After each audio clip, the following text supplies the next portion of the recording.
this will move all the way over. Say 25 3/4 cut.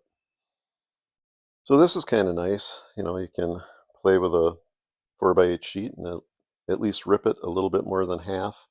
You know, some of them run a little over 48, and you know, you got that taken care of then. Okay, and what we'll do is we'll go to the other pin to the inside of this.